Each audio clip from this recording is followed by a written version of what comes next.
আসসালামু আলাইকুম। আমার চ্যানেল মেহেরিমা কুকিং ডায়েরিতে সবাইকে জানাচ্ছি স্বাগতম।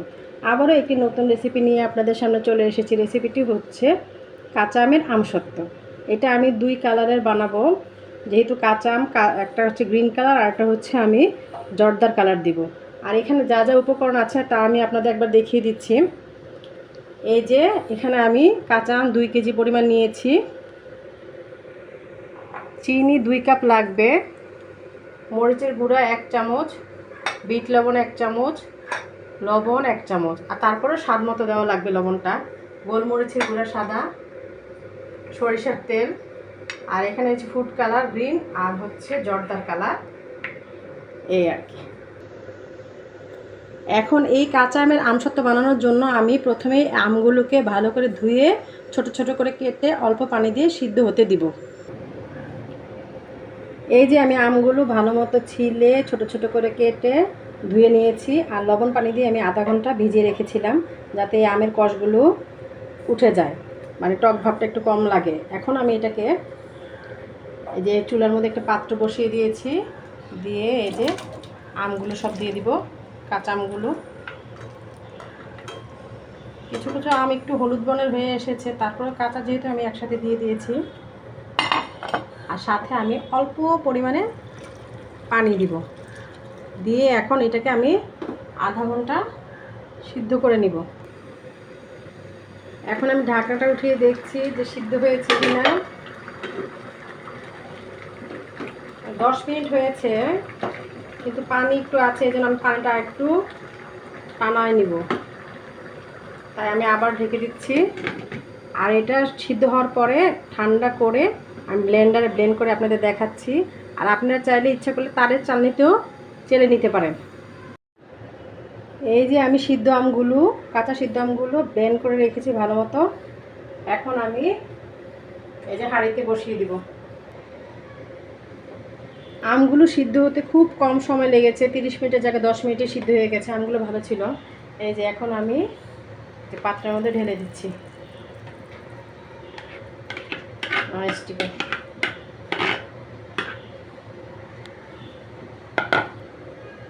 এই যে এখন আমি আস্তে আস্তে চুলার জালটা মাঝে আঁচ করে আমি নাড়তে থাকবো ঘন করার জন্য। এই যে আমসত্ত্বর এই জামটা একটু ঘন হয়ে এসেছে, একে একে আমি এই যে চিলি ফ্লেক্স, লবণ, বিট লবণ দিয়ে একটু নেড়ে নিব, আর সাথে দিয়ে দিব চিনি। যে আমি 1 কাপ পরিমাণ চিনি দিয়েছি। চিনিটা হচ্ছে আপনাদের স্বাদ মতো, যারা একটু টক খেতে চান তারা একটু কম চিনি দিবেন, আর যারা বেশি খেতে চান তারা সেই অনুযায়ী দিবেন সব কিছু, ঝালটাও নিজের মতো করে। আর সাথে দিব একটু সাদা গোলমরিচের গুঁড়া।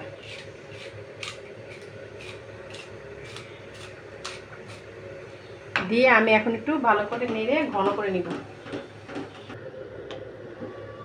এই যে আমের গুঁড়াটা ঘন হয়ে এসেছে।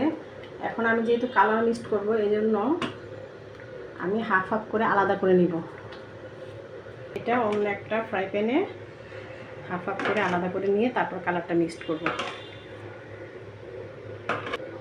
এখন আমি এই যে আমসত্ত্বগুলো যে ট্রেতে বা যে প্লেটে ঢালবো, সেটাতে আমি এই যে একটু সরষের তেল ব্রাশ করে নিব।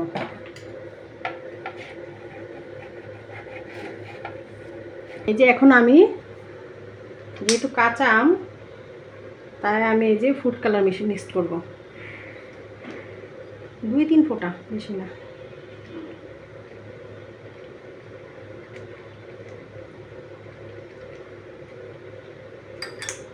ভালো মতো নেড়ে নিব।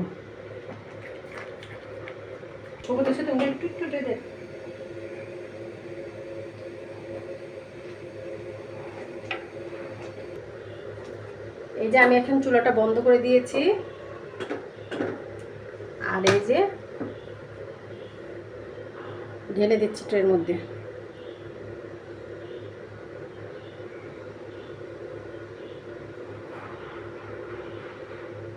এটা একটু মোটা করলে এটা ম্যাঙ্গো বড় হয়ে যাবে, আর এটা ইচ্ছা করলে আপনি সারা বছর সংরক্ষণ করে রাখতে পারবেন। একটা সাদা প্লাস্টিক, পাতলা প্লাস্টিকের মধ্যে কেটে কেটে রেখে দিবে ফ্রিজে।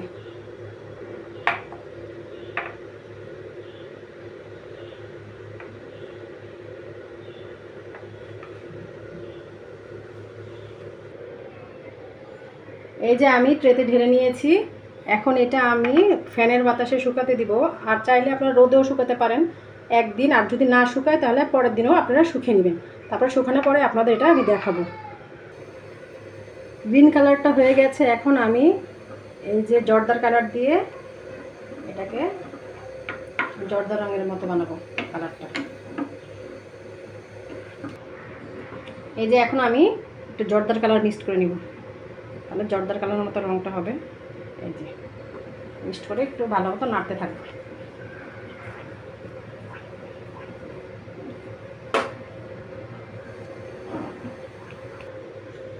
এই যে আমি কাঁচা আমের মধ্যে জর্দার কালারটা মিক্সড করার পর দেখেন একদম জর্দার কালারের মতো রং হয়েছে, ঘন হয়ে এসেছে। এখন আমি ঢেলে দিব।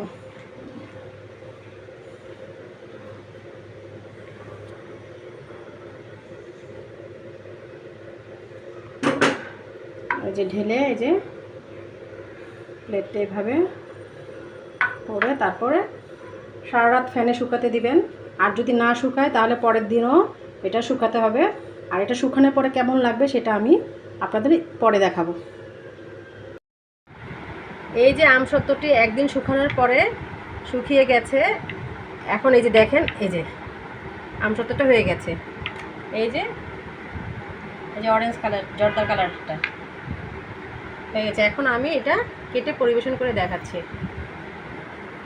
এই আমের সিজনে আমসত্ত্ব না খেলে কি হয়, তাই ঝটপট বানিয়ে ফেললাম আমসত্ত্ব। বানিয়ে ফেললাম কাঁচা আমের টক মিষ্টি ঝাল আমসত্ত্ব।